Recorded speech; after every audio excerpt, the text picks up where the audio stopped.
Okay, so now we're actually going to go ahead and graph one from an equation. Instead of looking at a graph and getting just to pick out all the pieces, now we have to make the pieces and put them on a graph.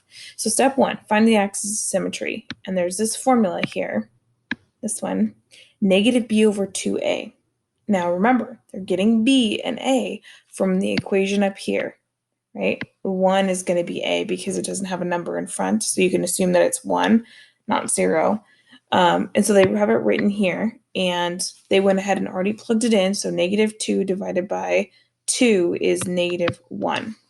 So I know I have a vertical line drawn at negative 1. I think that we're going to graph this at the end, maybe?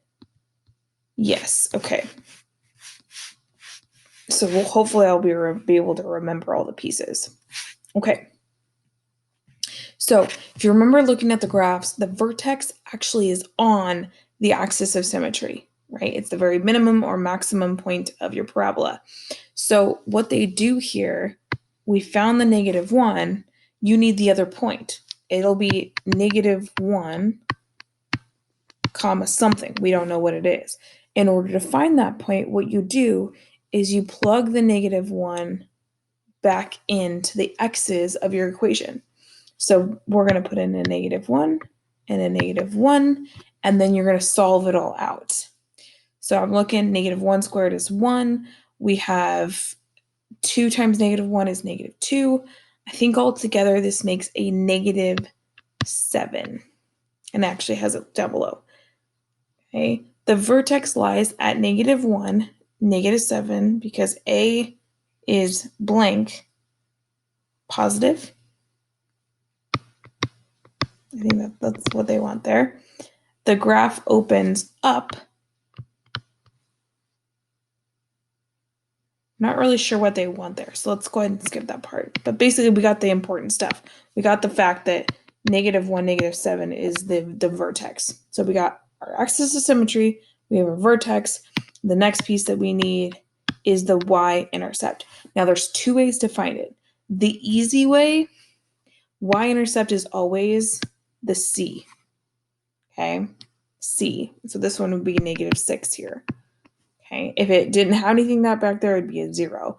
Now, another way to find it, if it's not as obvious, because your graph, your y-intercept lies on the y-axis, or when x is 0, you can plug in 0 and get the y-axis, or get the y-intercept too. So if I put 0 in here, this is 0, this is 0, I get negative 6.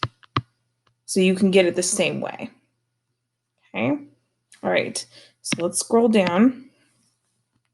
I'm actually going to jump straight to the graph and put some stuff on there. So I'm going to start with the axis of symmetry, which was at negative 1. Oh, this is a small graph. Okay, I think I'm going to draw my own, because that is a tiny graph for me to draw on. So we found the axis of symmetry. It was at negative 1. So we're going to put that on first. Here we go. There we go. Now we have the vertex, 4, 5, 6, 7. My axis of symmetry didn't go very long. We have our y-intercept, which is here at negative 6. Okay, because I have that point and my graph is symmetrical, I can flip it over to the other side, which means I count one space or however many spaces to the line, and I repeat going out from that line. So because it's one space, then I go one space out. Okay, so now I only have 3 points. I need another one. If I can get another 1, then I can flip it over and get number 5. 5 is the magic number. So I'm going to go ahead and pick 1. 1 as my magic number. You want something small and typically something positive if you can, because it makes it really easy. So I'm going to go back up here.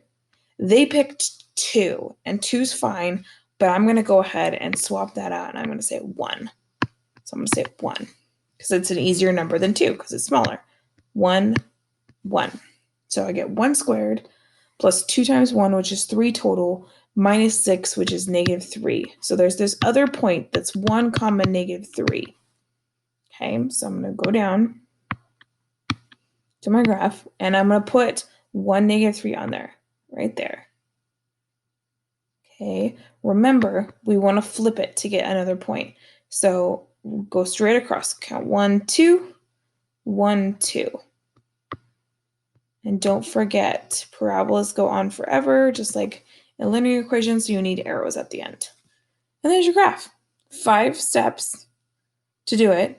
You got your axis of symmetry, you got your vertex, you got your y-intercept, you got a 5th point, and then you got to flip the last one, and then you're done.